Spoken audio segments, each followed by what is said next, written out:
All right, if you'll rise and join us in the pledge. I pledge allegiance to the flag of the United States of America and to the republic for which it stands, one nation, under God, indivisible, with liberty and justice for all. So, welcome to the May Town Board meeting in the new Town Hall.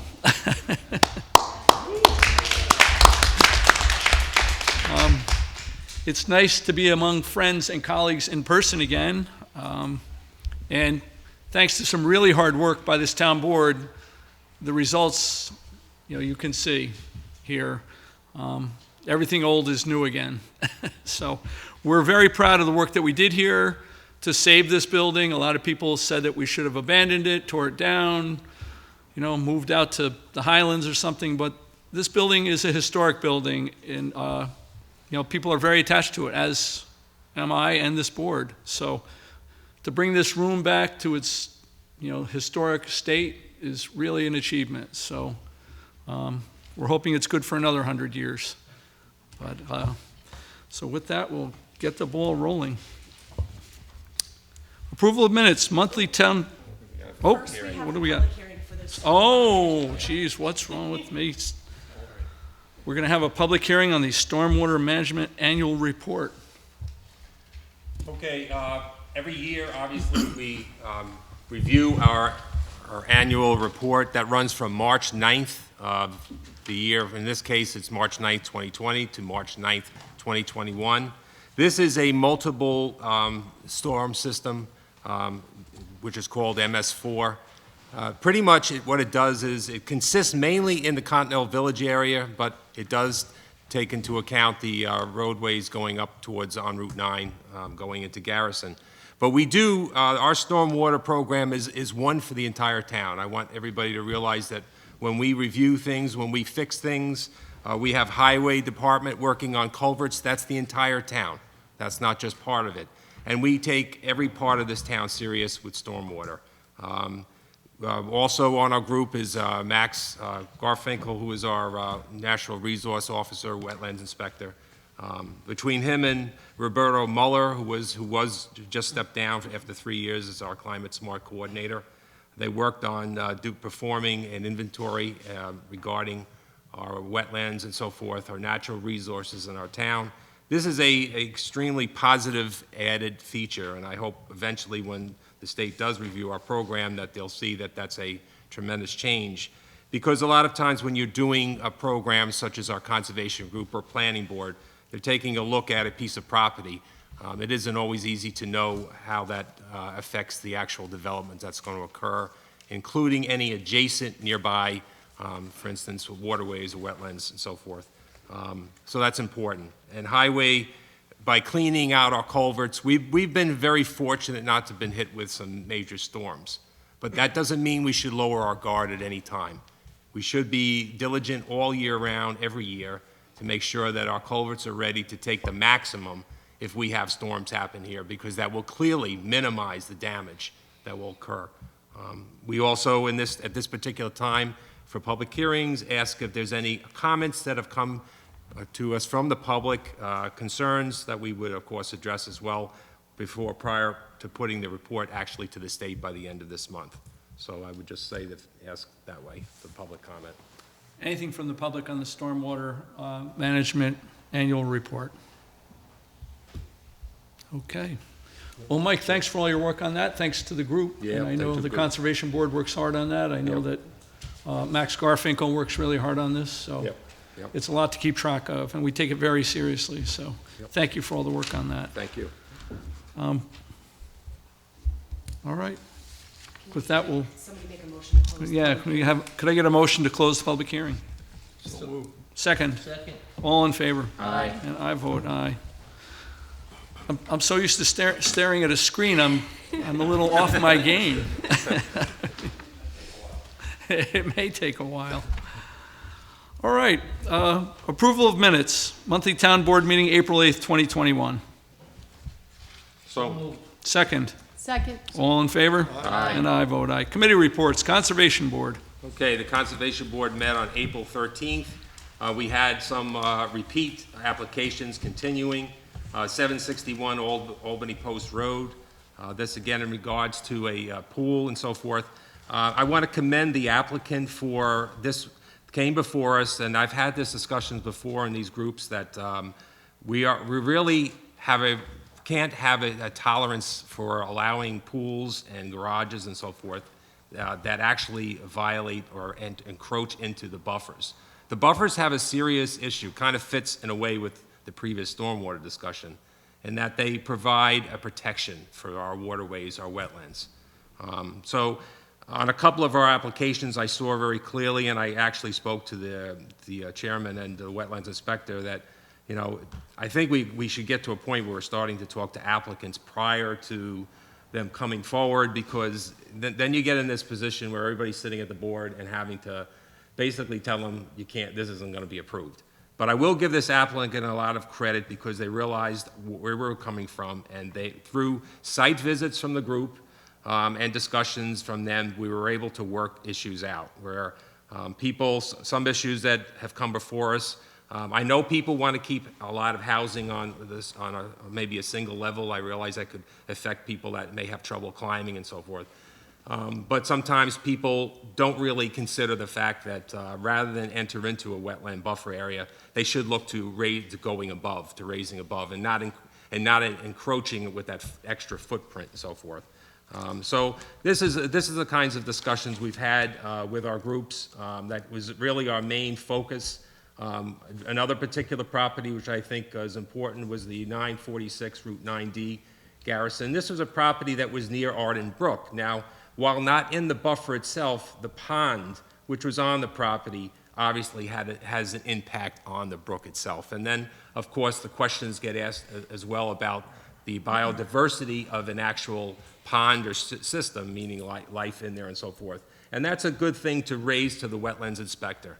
He's an expert on this stuff, and he will work with you and be able to provide you with some expert advice and so forth prior to coming into the actual meetings themselves. So that's where I think our biggest concerns were, and I think we made some very good progress in instructing and helping applicants with that. And with that, our next meeting is May 11th. Thanks, Mike. Recreation. The Recreation Department met on April 27th with the Recreation Commission, and the director reported on the year of 2020 and the challenges that the Recreation Department faced in a summary of the year. I'm just going to read one sentence from that summary, but I think it's really important to hear that the Recreation Department did its best to offer a variety of activities that met the needs of the community, but also took into consideration the health and safety needs of the public during the COVID crisis. They set up outdoor classrooms, continued to offer senior programming on Zoom, and reduced capacity for in-person classes. Overall, 2020 was a challenging year for Philipstown Recreation. Despite all the challenges, the department was still able to offer a variety of activities to the community. The department saw a 42% decrease in registrations and a 63% decrease in income generated.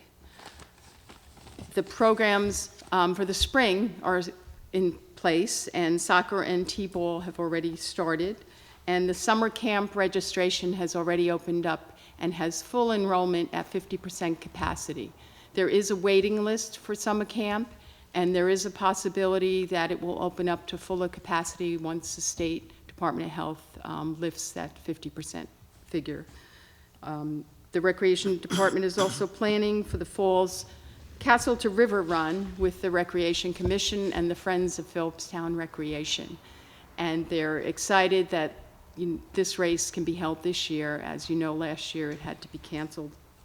The vaccines continue, although there is a decline in the demand for vaccines. So we're hoping that people will still look for the Putnam County Department of Health announcements about the vaccination schedules, and if you know of anyone who's not vaccinated, to really urge them to participate if they can and get a vaccine if they can. We also had a report on the Philipstown Depot Theater and they will be doing outside programming in the plaza, which is really exciting, in the plaza outside the theater. And finally, the next meeting of the commission is scheduled for Tuesday, May 25th. Thank you, Judy. Philipstown Hub. Philipstown Hub is declaring May as Mental Health Awareness Month, which is actually a national recognition of mental health awareness. And the Hub, in order to honor everyone who is interested in supporting its activities, is doing its second annual virtual marathon and would like to encourage everyone to participate. You can go to philipstownhub.org and sign up. Physical exercise improves mental health, and the Philipstown Hub encourages you to either run, walk, bike, in any form of physical exercise that you would like to participate in the marathon. The Hub also recently held a community conversation on anxiety and stress and calming the mind, and this conversation was recorded, so for those who missed it in the community, please go to philipstownhub.org and you can listen to that recording. And the Hub also held on April 14th a meeting with the Philipstown Coalition, which are all of the other agencies in Philipstown that support the Hub and work to serve those with mental health needs and to prevent mental health crises. And at the April 14th meeting, they discussed the need in Philipstown for mobile crisis mental health teams. So the Philipstown Hub is looking into that and possibly building a mobile health crisis mental health team for Philipstown. Thank you, Judy. You're welcome. Planning Board.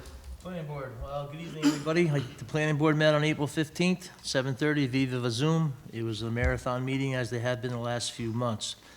First thing on the agenda is correspondence. Just to let everybody know, Hudson Highland Reserve is sent a letter saying they'll be back in as soon as they pay their back escrow. So I don't know if that's going to be on the agenda next month or the following month. Old business, Magazzino has been in front of the board quite some times over the last several months, but this is pretty brief. A couple months ago, they were in the process of acquiring another 5 acres. For some reason, that fell through, so they had to come back to the planning board and let everyone know that the 5 acres is no longer part of their plan, and they had a scholar house planned for that 5 acres. So they just wanted to let everybody know that that scholar house has been removed right now. It may come back in the future at another location on the property, but right now it's been taken off, and that was approved. We also had 2 public hearings. Desmond Fish Library, as I'm sure everyone's aware of, they're looking to install a solar ribbon array in the meadow there, along with a discovery trail. Back in February, they had a public hearing.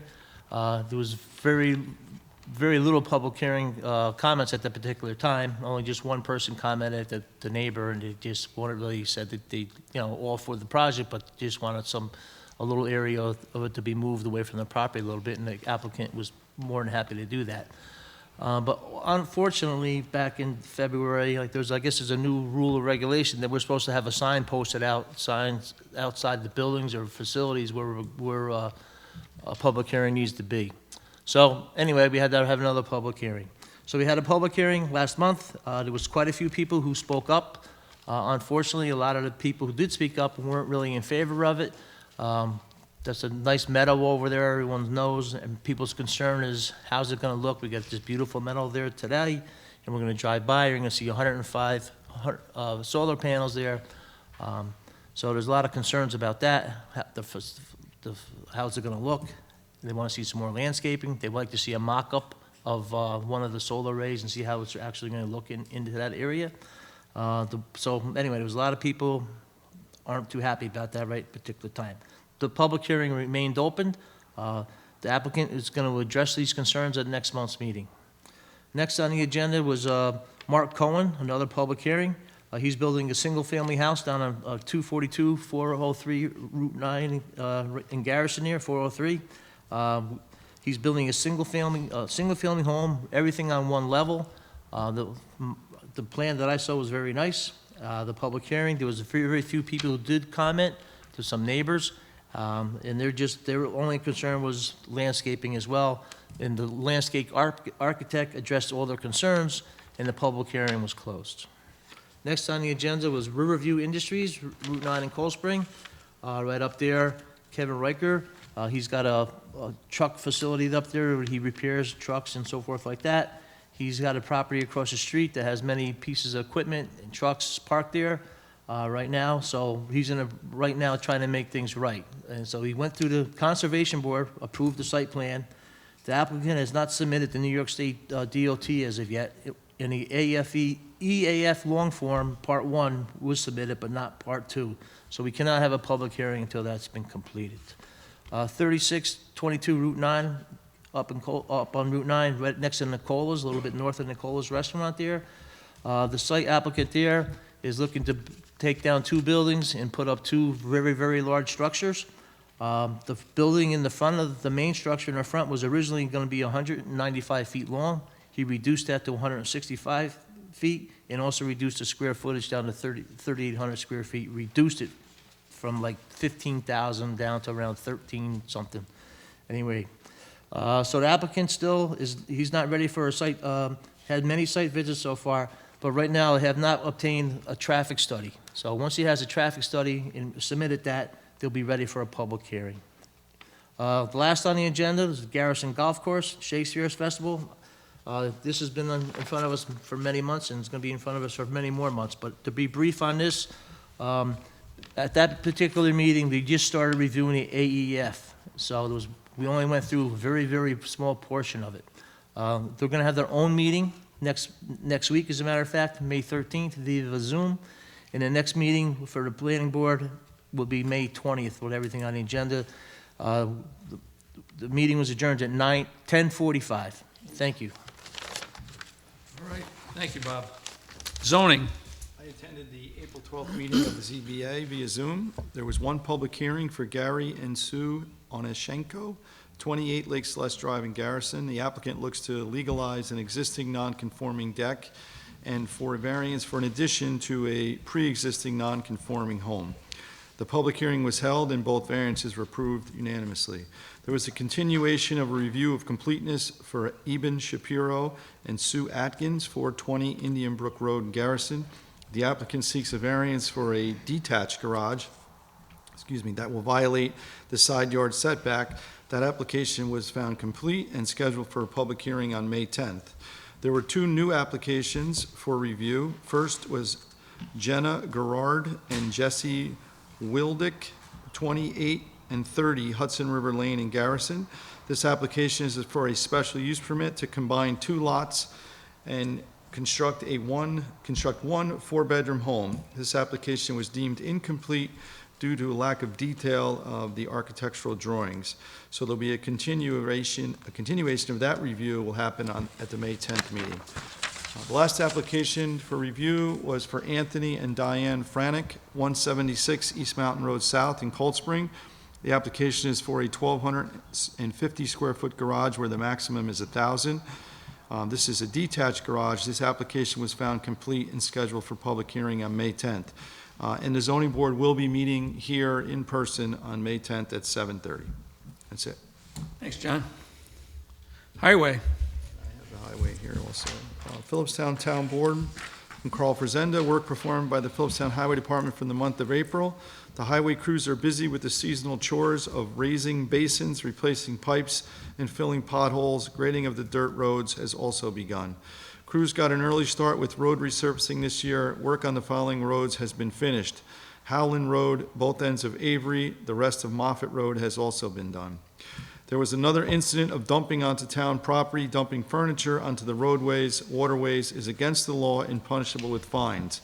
It is an illegal and unnecessary act. We are called to pick up such items, which takes time and money out of the highway budget.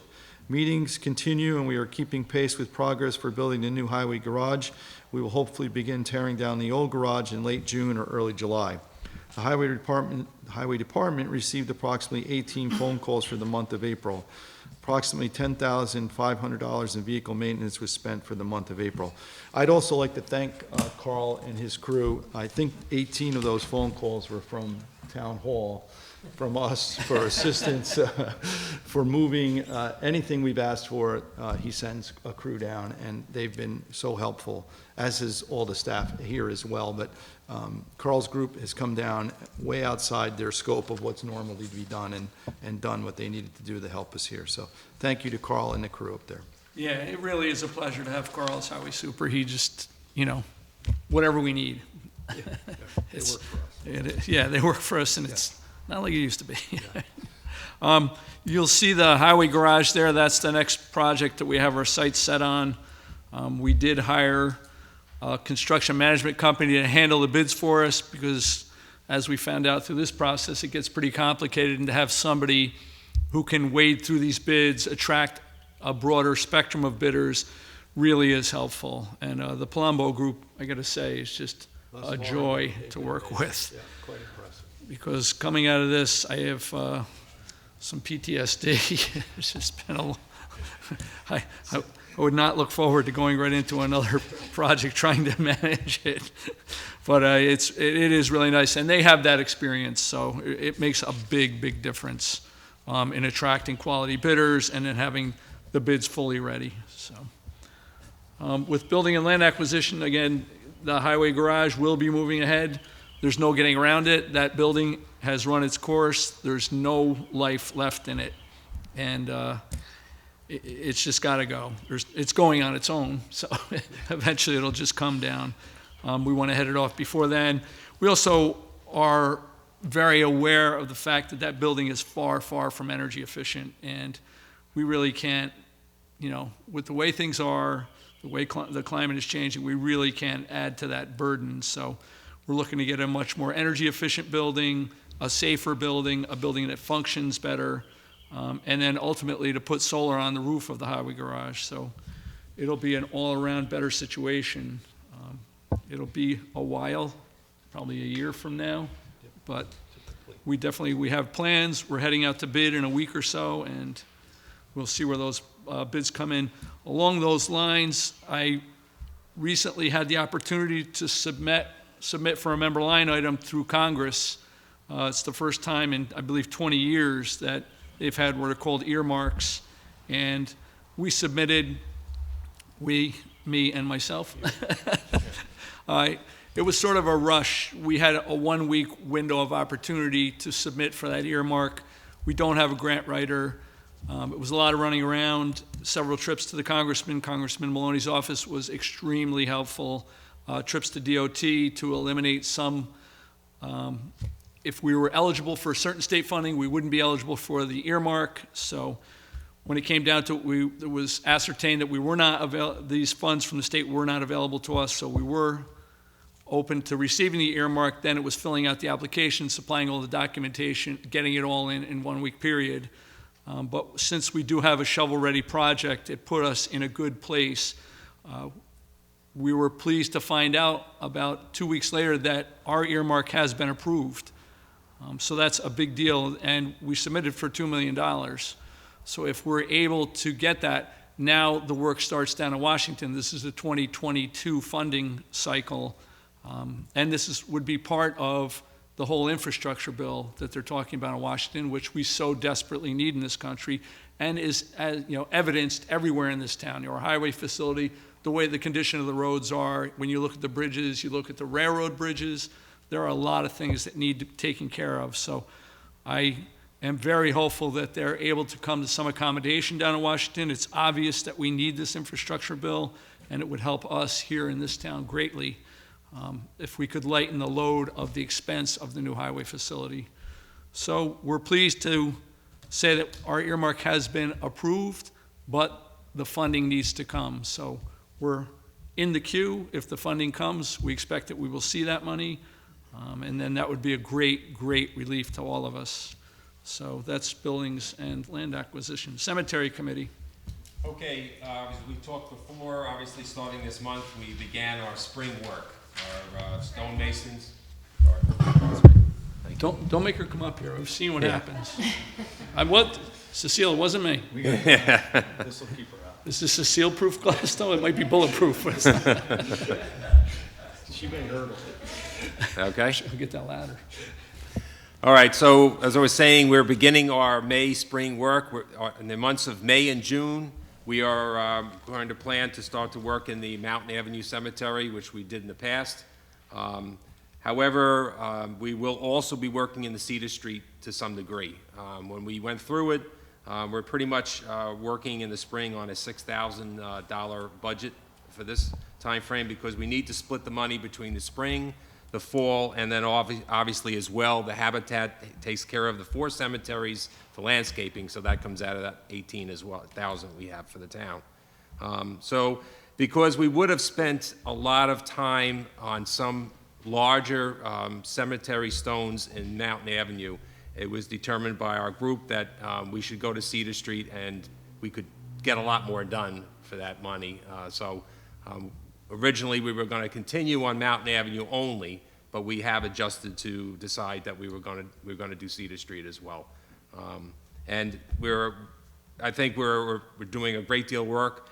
There has been a lot of work done there, but there is still a lot. When you go and you actually walk into the cemeteries, you realize there's still a lot of work to do, and we haven't even touched the other 2 cemeteries at all much. We did pull away from North Highlands for a little bit up on Horton Road, but and then McKeel's Corner at 301 really hasn't gotten any attention. But we realize that I think the village cemeteries, we really need to try to get finished as much as possible on those.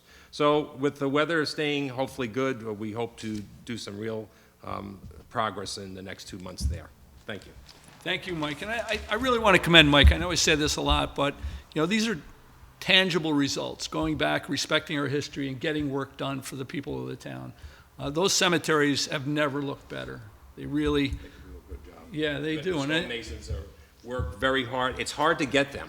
I mean, if we didn't have John Benjamin and we use another fellow, Taggart Lake, who lives just in Putnam Valley, we would never have the progress we had. Originally, when I started this and tried to get people, I was down to Bedford. I was looking at trying to beg people from New York City to come up. It's very hard to get people, and they want a lot of money. So we are very fortunate to have them. I can't say enough about how good they've done for us. again, I mean, that's, this is government at work on a local level, so it really is important. Thank you, Mike. Thank you. Putnam County Legislator. Hello, Nancy. Welcome to our new digs. Thank you. Beautiful. Congratulations. Thank You all you. look wonderful up there. Yeah. Well done, Philipstown Town Board. Takes a town, and thank you. And thank you, taxpayers, for, giving us the resources to do this and to make government run wonderfully by this team. Just a couple of things, you can get a lot of information on the county website, so I don't want to just be here to read. I'm here really for you to ask me questions. Couple of highlights. Very exciting, the health department, at our last health committee meeting and our personnel committee meeting, the health department went through another reorganization, and they did hire an epidemiologist full-time. So I'm really happy with that. I've been beating that drum since we eliminated the position in 2019 before the pandemic. And the epidemiologist immediately launched a vaccine survey, just trying to reach those folks who are unvaccinated at this point. So, and I'm also meeting with the immigrant population in town here with some resources and contacts I have to try to get them, more comfortable with getting vaccinated. Vaccinations are open all over the place now. Drug World is still running. It seems you can get a vaccine anywhere. So I think it's most important for our work now is to reach those who are not comfortable getting vaccinated, to find out why, and to make them more comfortable with going through it. Another thing that you hopefully received from the Soil and Water Director and the Soil and Water Board, Richard, is the Putnam County Soil and Water Conservation District Project Assistance Program. This is grant money. It's really exciting. It's for municipalities. It's for you guys. Projects include conserve, restore, and enhance the soil and water resources of Putnam County, assist in flood mitigation, restore streams, just to name a few, protect open space, manage public lands, protect and manage rural and urban forests. There's $60,000 available. Grants will range between $5,000 and $10,000.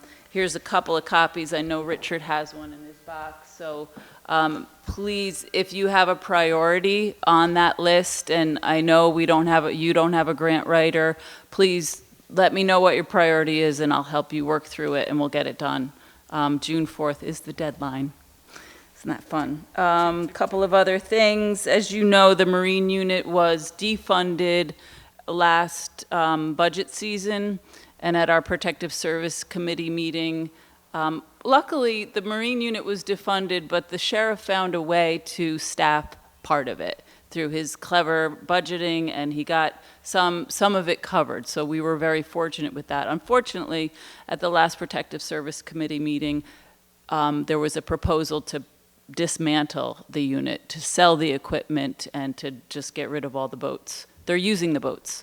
And it's not clear who owns the boats, so the county really doesn't have the right to sell them at this point because some of them were obtained through grant money from the state and federal government and FEMA. So I'm hoping that they keep it intact, and I'm hoping to fight to get that funded, at least next budget round.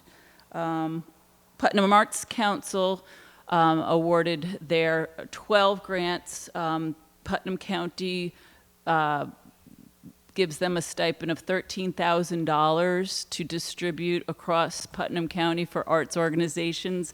That $13,000 was distributed amongst 12 organizations.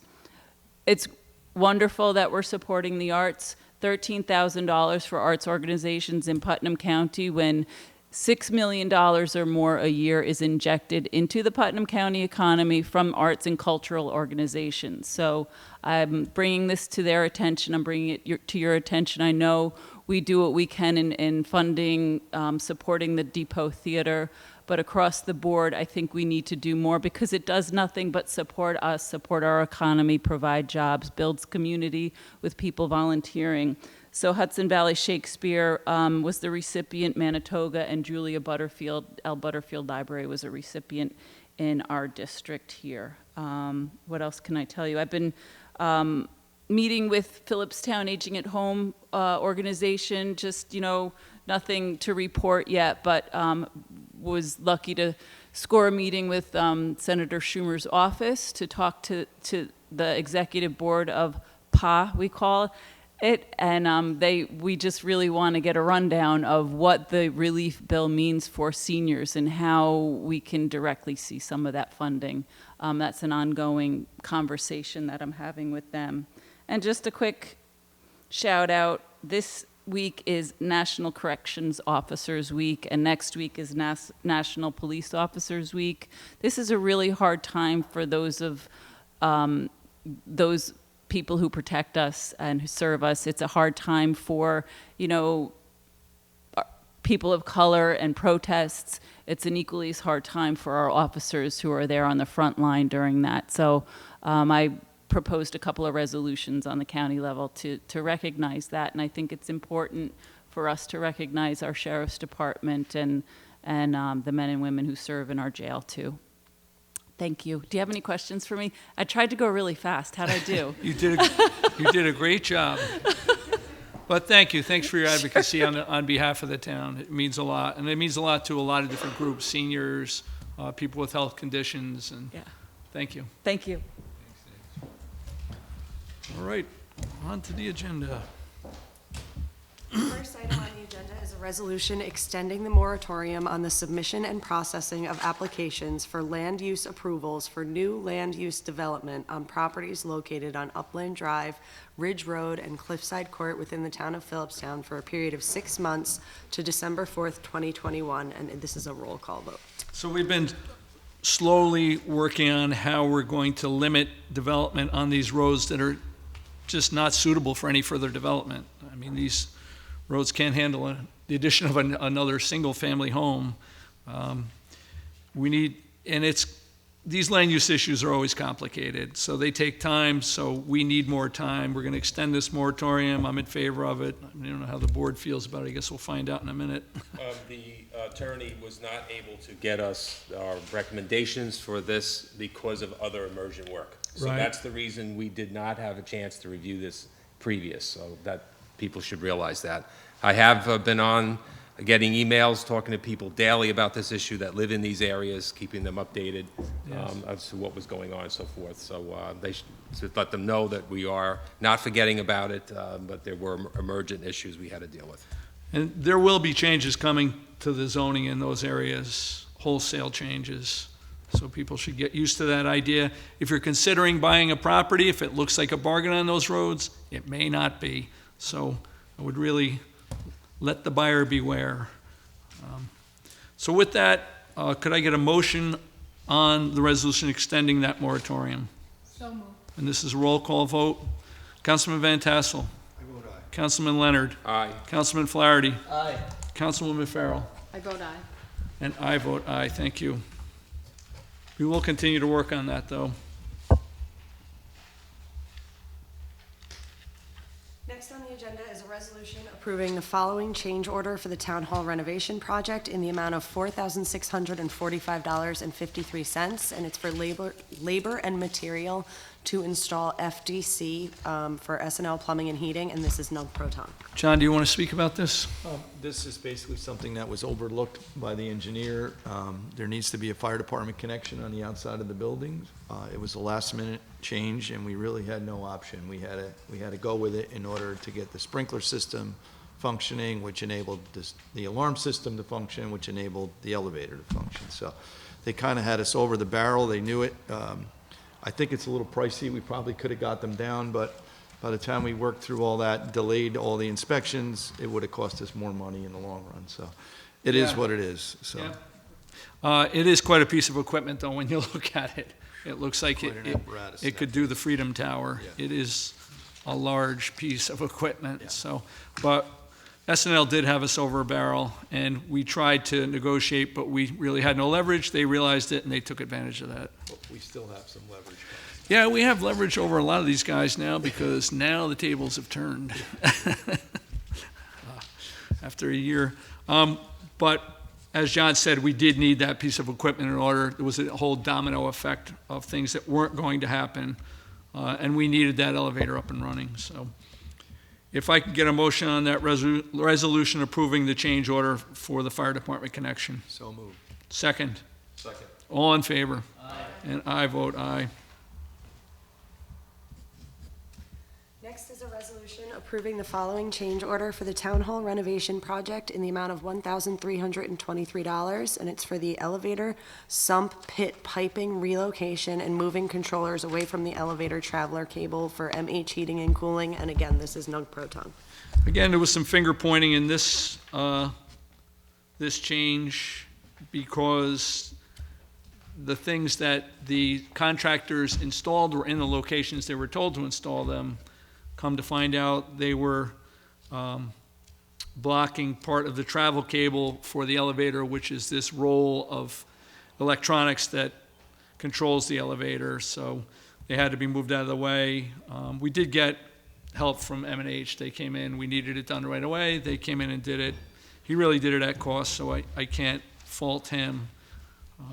But M&H has been the one shining star in this project. I have to give him that. yeah, electricians, Electrician was, we worked well with the electrician. yeah, we did. But Mike has Mike has been anything we needed. really He easy has- to work he with, has I do stepped have up. to say. They were one of the better subs, Yep. yes. And a nice guy. And a gentleman, yes. Yeah, because some of the meetings, I mean, I've never heard language like I heard in these meetings from day one.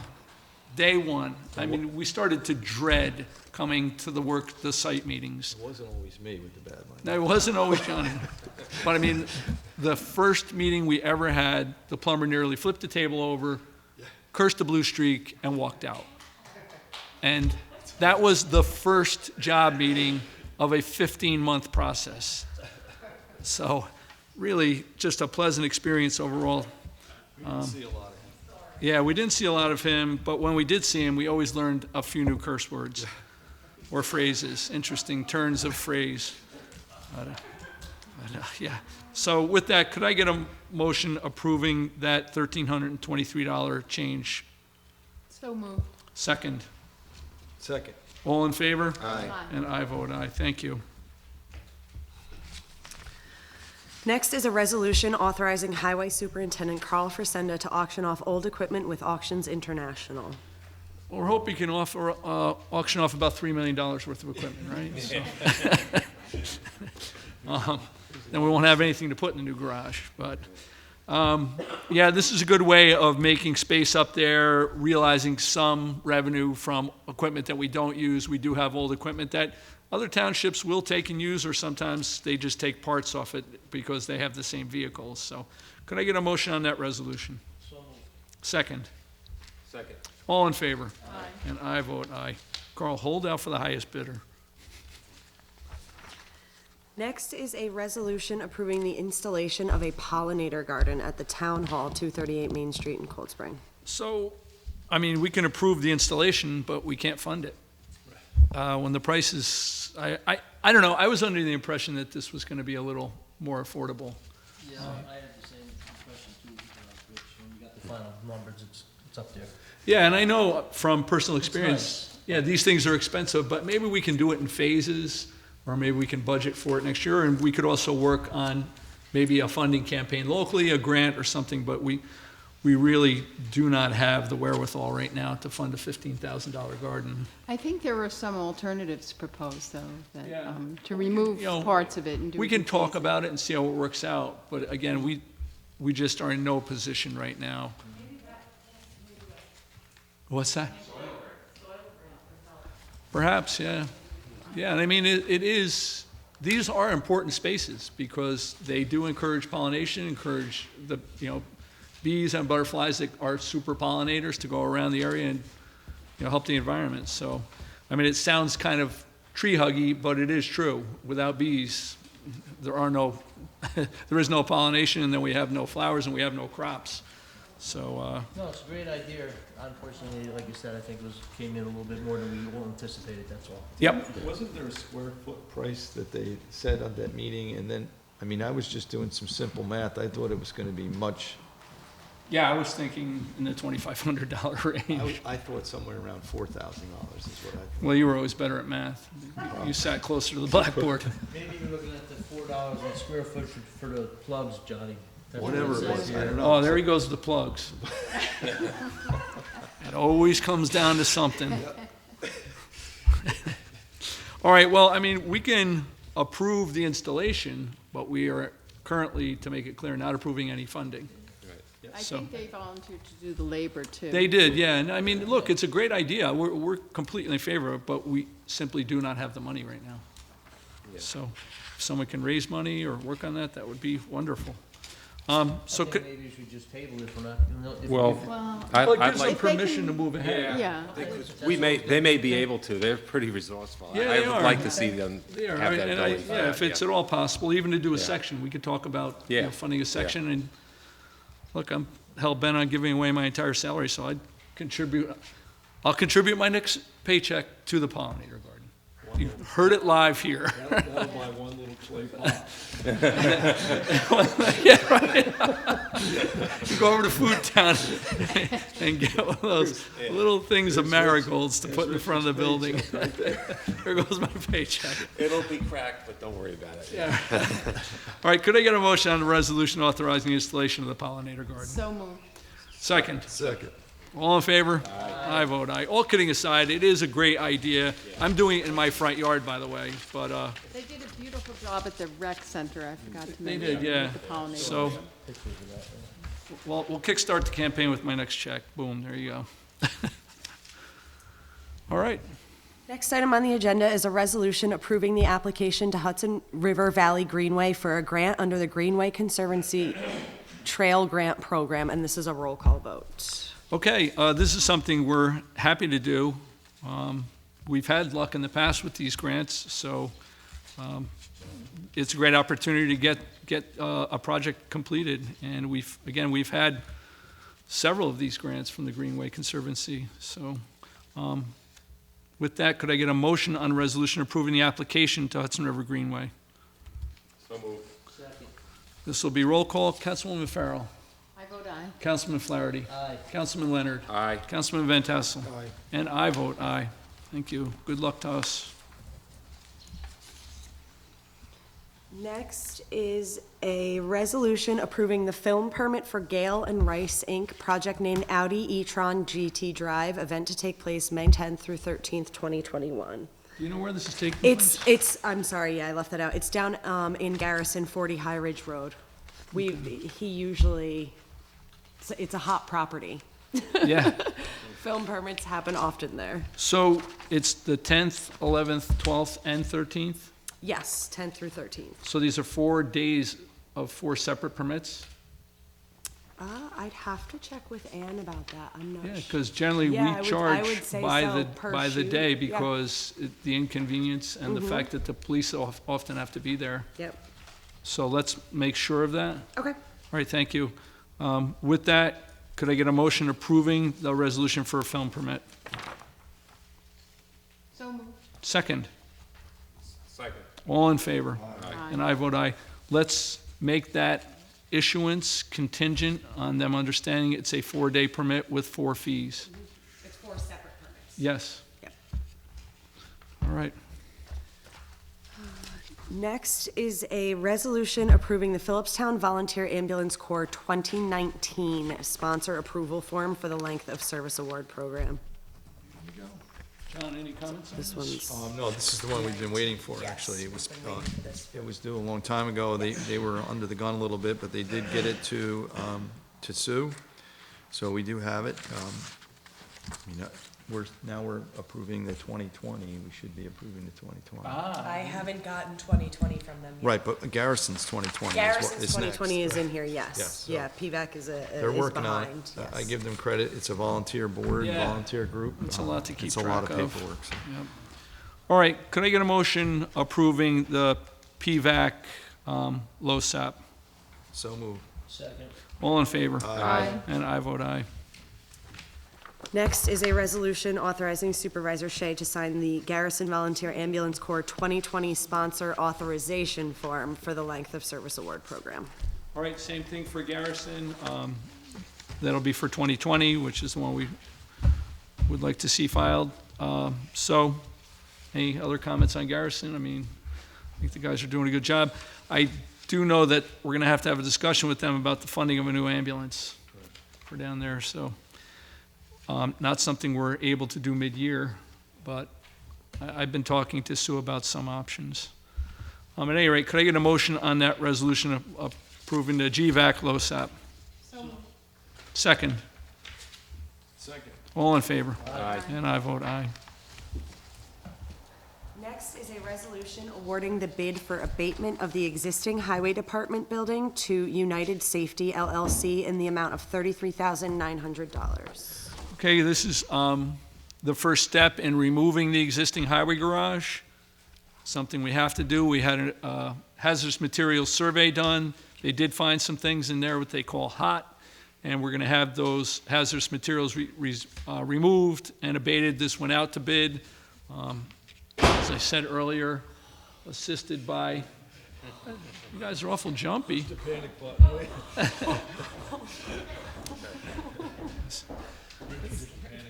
It's just it's the ghost of town hall, don't worry.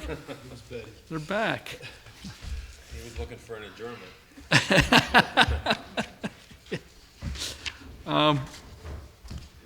So, it's nothing that we didn't anticipate, is really what I'm saying. We do have to have those materials removed in order to take the building down, which we anticipate doing in June.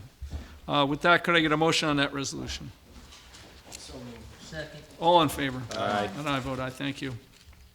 Next on the agenda is Nat Prentice to present a revised draft of the updated comprehensive plan. So Tara, I have a present for you. This is something that you can, they don't need to look at it now because we're just going to have a little talk. Yes. But hello, everybody. Hello, Matt. Oh, this really is beautiful here. It's nice, nice work. Thank you. Really nice. Let's just talk a minute, and I'll do the best I can to let you know where I think the comprehensive plan process is.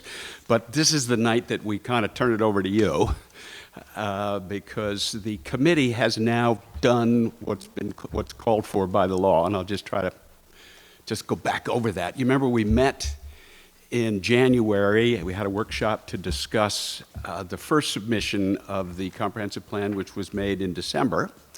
And we discovered at that time that the law, while it doesn't require towns to have a comprehensive plan, if you do, then you in fact have to follow the rules. And the first rule is if you have a committee, then the committee first needs to go off and have a series of public meetings, which is what we did. We had, in the month of March, we had a series of public meetings. We did it all virtually, which actually in that circumstance was pretty good, worked really well, because you could see the plan and a lot of people could get on. I think by the time we finished the 3 meetings, we probably had 100 people that turned up. Since that time, we've been fortunate because people have taken an interest. We've had the Scenic Hudson people have gotten very interested in our plan and have looked at what it calls for and have made some wonderfully constructive additions to it. Also had a good meeting with the Hudson Highlands Land Trust people just to make sure that they have seen everything that we're doing. So I think, we're really getting a lot of eyes on this thing. And of course, that's what it's all about. It's a community vision. It's not a committee. It's a group of residents who basically create their own vision of what this town should be or what they would like it to look like. Now, what I've given to you is, and you don't need to look at it now, but you do have some shortcuts there. Well, you don't have a shortcut in the new plan. It's a good read, so I'd read it again. And it's 15 or 20-minute read, reads well. The one-pager there that goes with it is, in fact, just a reference for you. It is the list of the 20 changes that we made to the document since we saw you in January. Now, I would call most of them tweaks and incorporations by reference of things that we've come to learn about. There are a couple of things I really would like to mention, though. The first is, and Richard, it has a lot to do with something you said on the occasion of our workshop, and it really hit all of us. We kept saying, well, why is it that Philipstown works so well on certain things? How is it that we can be a leader on a national level in climate change mitigation? How does that happen? And I think you used the term trust, and I think it's really important, and this plan uses that term now. It talks about a trust between the private sector and the public sector, and an engaged community, and we have lots of representatives of that. Not lots, we have a few quite active members here. And then if you throw one more thing in, and that is something I overlooked for a while, and that is we have a lot of institutional expertise here. We have the Land Trust, we have the Open Space Institute, we have all these groups of pros out there who are willing to get involved in a discussion, put an active community together with some expertise, and a government that's willing to listen and take action and is trusted. You can actually get some stuff done. So there's a paragraph in there that wasn't there before that has to do with this trust, and I thank you all for providing the basis for that. The only other thing that I think is really worth pointing out is that, and the libraries, the Desmond Fish Library circumstances are part of this. I mean, we don't have a solar energy, or do we? Our feeling was that maybe we should, as a town, develop a solar energy policy. It's just something to think about. Scenic Hudson does have a nice little how to do solar pamphlet that is, I mean, this is not on the ground installation. This is bigger picture. How do you as a town provide guidance to your residents about, and maybe there's even a possibility for a community solar kind of thing. So just something to think about. It's new, and we'll get some debate over it as we go into the next round of public hearings. That's really, all I want to say, that the document itself is long, but it's all double-spaced here. So it's, by the time it gets done, it's not going to be that long. And it's designed to be electronic. I mean, it's going to be an electronic document with a lot of links, a lot of incorporations by reference to things that we can call upon. So it's going to look, and it's going to look prettier because it still doesn't have the maps and all the bells and whistles that are going to make it look really nice. But you've got another draft of it. I hope you'll read it, and I hope you'll find it as good a read as you did the first time around. There is this little reference there that tells you the actual changes that have been made. As I understand it, the next step is, and I guess Steve Gaba will tell you, but the next step is, now that we've done our thing, the town board is now, be careful what you wish for, the town board now has the comprehensive plan back in its lap, and I think there's a bit of a time schedule that gets established by which you need to have, or you need to organize public hearings. I can tell you that the Comprehensive Plan Committee stands ready to be we will do the same dog and pony show for, it's not a good way to put it. We will do the same, we will do the same slideshow, 20-minute introduction, so to get the ball rolling if anybody wishes to go through it. So I'm not here just dropping this off to you and going away.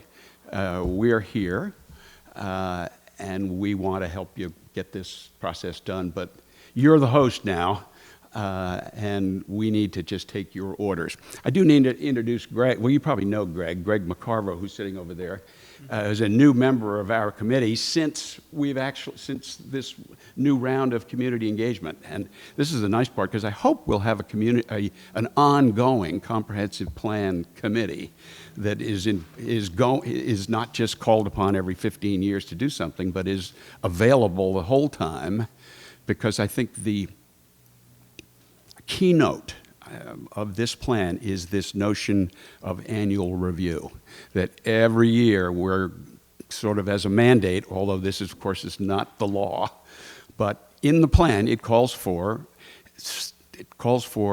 a review of the action plans in the comprehensive plan and a sort of tee up to the town board to see whether there are not 3 or 4 or 5 or 1 of these things that really wants to become the action item for that upcoming year.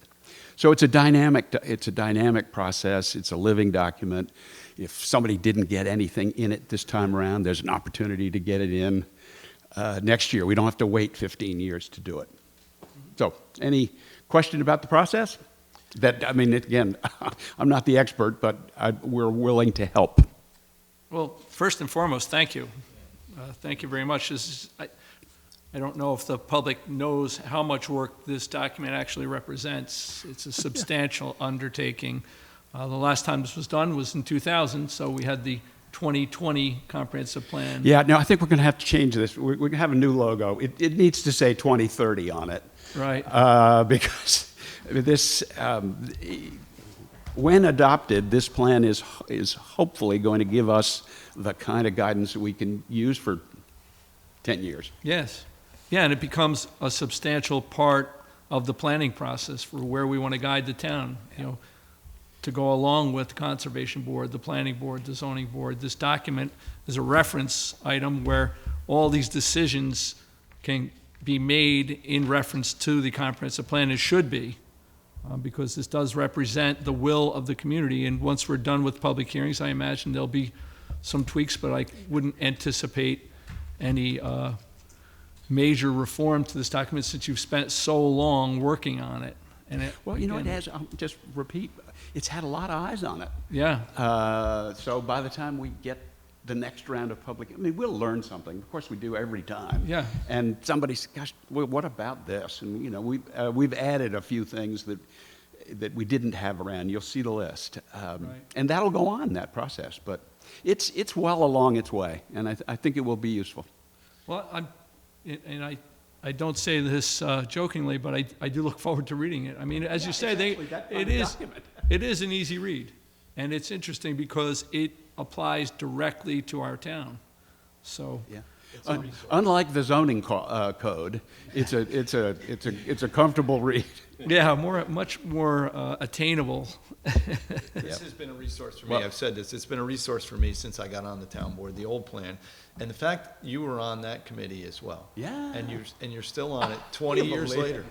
We couldn't have done it, honestly, without you. And we appreciate all the work you put into it. Enjoyed it, and I'm not going away. I told Nancy I have a new fixed-up heart, so my dysrhythmia has gone away. That's good. And I'm ready to go. Good. Thank you, guys. Thank you. Yeah, I wouldn't imagine. I wouldn't imagine the Prentice name is leaving Philipstown anytime soon. No. Been around for a couple of years. But thank you so much, Nat. And I would encourage the board to, as soon as you can, start reviewing the document. We will keep moving the process along. We will set public hearings, hear from the public, and then make whatever modifications will be made to this, and then adopt it. And we'll have an additional guidance document for the future of the town. So thanks again, Nat. Next on the agenda is a brief discussion regarding the dog park. Okay, I've heard from several people, since we got our dog, and we're out at the dog park quite frequently, asking about the possibility of segregating dogs of different sizes, large dogs, small dogs, because people who have dogs that are, 30, 35 pounds, they get in there and you have dogs that are 85 to 120 pounds. Even though the big dogs may be friendly, it's just a tough mix and match. And the question came up, could we either extend the fence into a different area and have a small dog area that can be separated from the large dog area, or can we just fence across, since the dog park is pretty large? Yeah, put a section of fence across and keep big dogs on one side, little dogs maybe up to, that would be a decision. I guess we could talk about this, but maybe up to 40 pounds, something like that. Full disclosure, my wife is one of the people who would be in favor of this. I see your letter. Our dog is scrappy, and he fights above his weight, but he has taken some serious licks out there. I know that Cecily at Rec is still heading up things and is very much in favor of this, and a lot of people out there who have smaller dogs are just afraid. They're not afraid of the big dogs being vicious as much as they are, dogs are very exuberant, and the little dogs get bowled over, and we don't want to see anybody's little pup getting hurt. So I would just like to ask the board if they could approve me just looking into the cost of perhaps running a section of fence across the park, and if anybody had any strong feelings either way about it. Well, in the interest of self-disclosure, I do have a small dog, and I'm in favor of it. Yeah. Because my dog usually can't go in that park either, because the dog's... Yeah, a lot of people are afraid. Yeah, it all depends what other dogs are there, right? Yeah. I have the same situation. I have a little dog too. And Well, yeah, you right. go I up there- forgot. If you go up there and there's many big dogs, we don't go in. That's all. Yeah. So, I mean, it discourages people from using the You park. want to take my big dog with Linus. We'll go ahead. Oh, yeah. Well, Linus is not afraid of big dogs. Good God, we were on the mountain the other day, and there was a Great Dane, a black Great Dane the size of a horse, and he went charging at that dog, and I'm like, okay, here he goes. Goodbye. Nice knowing you. But, yeah, and most of the dogs are pretty well behaved, but it just it can be this, the dogs are running around and running over the little dogs. So I'll take a look at that with your permission, just to maybe get a price on a piece of fence and see what we can do there. And I know that there are several people who are interested in pursuing that. While we're talking about that, someone also approached me about the trail that goes around the pond up there. Mm-hmm. It's kind of like, there's not much stone left. Oh, It's kind of, worn out, sunken into the ground. Right. So someone brought it to my attention, so I don't know if that's a much bigger project than putting a piece of fence up, putting stone around the whole thing, but Right. someone did approach me about that. Yeah, and I I'm mean, it looking used to into be that. very nice to be able to walk through the Yeah. woods. They had exercise stations. A lot of those things are in disrepair. So we could definitely take a look at it. The stations, last time I was, the stations are still there, but the trail is gone. Yeah, the- That was yeah. a mulch trail in the back, but Right, you're it was- talking about around the pond. Around the pond, there was like pea gravel or something like Right. that. You can still see it there, but it's not very visible anymore, because, it gets sunk into the ground after a Well, while. maybe That's we what can get, maybe we can allocate some funds through the highway department to go up and, Yeah. drop some stone around. It's not, we could gate it out. You can drive a truck around that Yeah, trail. that's what I mean, yeah. So- All right, yeah, sure. I mean, if you want to speak to Carl about it, see what the Sure, possibilities are. I'll touch the Carl about it. Yeah, we would like to keep the parks up. People are outside more than ever. And, yeah, there's a lot of use out there, so. And we want to encourage that. It's good to get outside. It's good for people right now. I mean, everybody needs to get out and exercise. All right, thanks, Bob. Next on the agenda is to schedule any workshops or meetings. Right now, we don't have any workshops scheduled, and the regular monthly meeting for June is June 3rd. All right, well, if anybody feels anything urgent, we could schedule something, but I feel like I'm good. Next on the agenda is the Code Enforcement Monthly Report, and this is for April 2021. The total amount of fees collected was $30,318.50. There were 32 total permits issued, 3 additions, alterations, or repairs to residential buildings, 29 all other permits, including pools, sheds, decks, plumbing, HVAC, etc., 24 certificates of occupancy, 1 stop work order issued, 2 inspections of public assembly, 2 inspections of commercial occupancies. And Greg would just like to remind everyone that smoke and CO detectors have a service life. Please take time to inspect and replace them if needed. All right, our thanks to Greg Wunner for this report. Again, can't say enough about Greg. He's been great for us and great during the renovation of this building. So, anything else from the board? Just wanted to, we're moving forward with the solar. The solar, he submitted all the paperwork after we approved it and signed everything to Central Hudson. So I'll give them a call tomorrow and see where we're standing on that, but everything's moving forward. Terrific. We're going to be getting a 100 kilowatt solar array on top of our recreation department, so. I also spoke to the company that's gonna be doing, they said, once they start, they'll be done in less than 2 weeks. Wow. That's great. And the system will be up and functional. Pretty close, yeah. Wow. They'll coordinate with the rec department. Yeah, like, once we get to that point, for sure. Well, Yeah. right now, I don't have a date to say when I'm gonna do it, but I did ask him, start to finish, he said less than 2 weeks. Yeah, I mean, it's been a long, long undertaking to get to this point. I know the whole board appreciates Councilman Flaherty's work on this. I tried to get it done. I could not get it done. So, thank you, Bob. And I think there's concern about camp and. Sure, oh, yeah, But- no question. I explained to Amber, it's gonna be one point of access to the roof, it can be Yeah. fenced off, it could be at the back of the building, Yeah. deliveries can be scheduled. I It'll even work. asked them if we have to deliver something on a Saturday, they would accommodate that. It'll work. It won't. Yeah, again, they're on the roof, unless we're having camp on the roof. I don't think so. No, I hope not. Yeah, I think it's the trucks going in and out, because I know as a parent, when I used to drop my daughter off, the traffic was Yeah, but- running going in and That out. definitely- morning time is like 9 AM. I would assume Yeah, the yeah. workers will be there, set up before Before that. that. Yeah. And they'll be there after camp closes at 3. I mean, they'll be there till 4:30, I would assume. We'll plan the whole thing out and make sure it meets everyone's needs and schedules, so. Terrific. Yes, a really important project. I mean, it's going to be a great addition for us. So thank you. Anything else from the board? I'd just like to encourage people to get vaccinated, as you indicated, that all around the country, it's slowing down tremendously, and that's not what we want to see. If everyone wants to get back to normal, which, more people get vaccinated, the better chance you have getting back to normal. You got baseball season going on here, Yankee Stadium can only have 10, 12,000 people.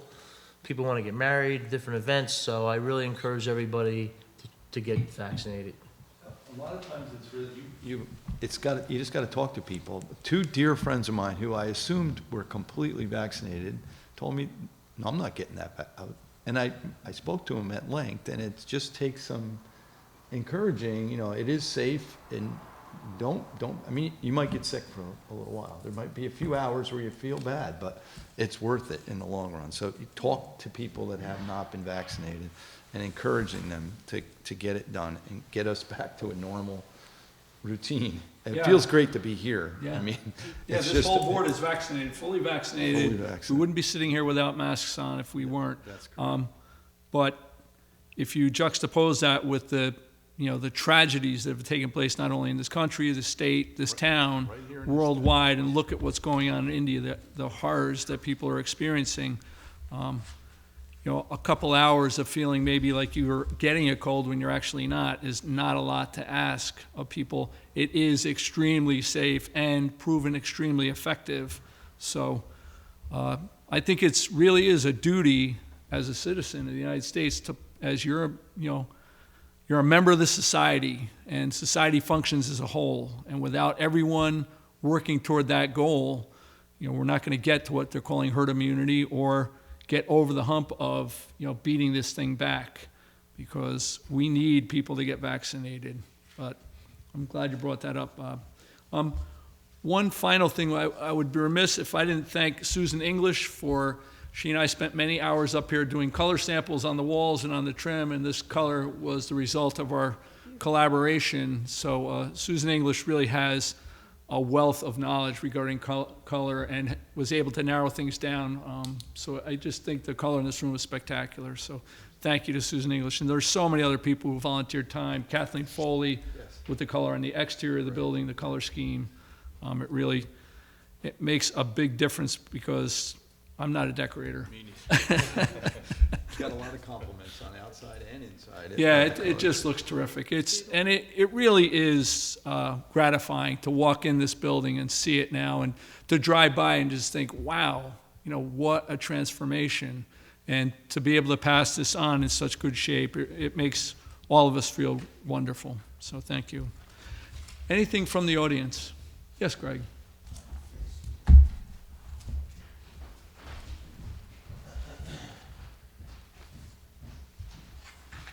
Good evening. Thanks for the opportunity. I am just wanting to follow up on an email that was sent from Scott Silver, the director of the Audubon Marsh, who is our neighbor. And I, in turn, followed it up with a note. Basically, the note was solidarity with Scott on pretty much everything he said with respect to their new sign they're going to put out on this parking area.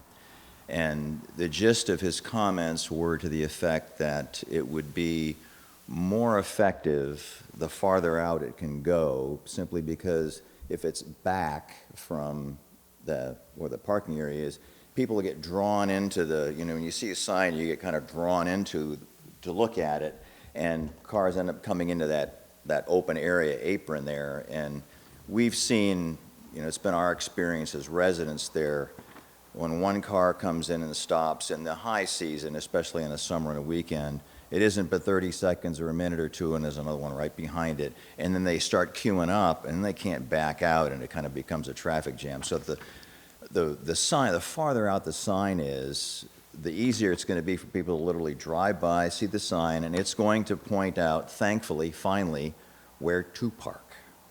And Scott has done a lot of work with Boscobel. And over the last couple of months has engaged them, and now has 3 times the parking space that you can reserve over there. And the only difference is you get an extra maybe half-mile added to your hike. And he's also, I know, a strong proponent of potentially, this is a great interim solution, potentially to have a nice walkway from Boscobel right out to the marsh. And have maybe even a nice, like a loop. But I did speak to him before coming here, so I'm speaking with his knowledge. And I just really wanted to support his comments with respect to the location of the sign. They're having it, it's being designed per Audubon requirements and all that sort of thing. It's just a question, once it's done, where to put it. So he forwarded it on to the board to look at it. And I did forward my email, but unfortunately, I got a bounce back from Councilwoman Farrell and Councilman Leonard. So I have copies here just in case my email didn't get through.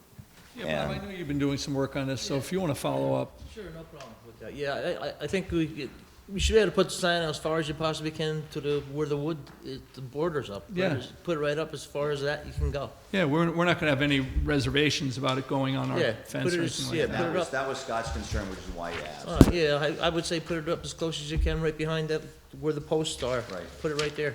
Great. right in the And- middle. Right, and my main reason for sending the letter was just to let you all know that we are in lockstep with him. The residents there, and Scott is like a neighbor, so we're all going in the same direction. Everyone wants to support Audubon, obviously, but Yeah. we don't need to tell you what the situation was before we blocked that No, you area off. don't. So, I mean, we had to take some pretty heavy-handed measures. They seem to have worked, and I've personally seen cars being towed and the sheriff on the road. We have too, and, you know, certainly another opportunity to thank you all and the sheriff's department for all the wonderful work they've done. And the thing is, it was kind of a catalyst for change, because now you've got, as I just said, you got 3 times the spaces, and you can reserve things. And I remember getting screamed at by people who drove here from New Jersey going, well, I get up here and there's no, how can I can't reserve a place? Well, now you can. Yes. And it's actually, recently and I have it in my note there, but I guess the DEC started a pilot program, which is similar to what they're doing at Boscobel, for reservations for parking at a busy intersection or something. And so Yeah, it seems to be the wave of the future. Same pattern, yeah. Yep. So thank you very much. I really appreciate it. Thank you, Greg. Thanks for all your work on that. Anything else from the audience? All right. With that, vacancies, we have the Board of Assessment Review 1. This is a good opportunity for somebody to wet their feet in local government. It's, you know, 1 meeting a year. Obviously, you have to get up to speed on things, but, bye, Davis. See ya. I would encourage somebody from the community to get on the BAR. It's interesting work, and you know, you can help people to help them through the process of getting their assessments reviewed. So if there's anybody out there who has any interest in this, it's not a huge time commitment. Please come forward. Approval of vouchers, general. So moved. Second. All in favor? Aye. I vote aye. Highway. So moved. Second. Second. All in favor? I vote aye. Continental Village Park District. So moved. Second. Second. All in favor? And I vote aye. Continental Village Water District. So moved. Second. Second. All in favor? I vote aye. Motion to adjourn. So moved. Aye. Meeting adjourned. Thank you. Thanks, everybody, for coming out.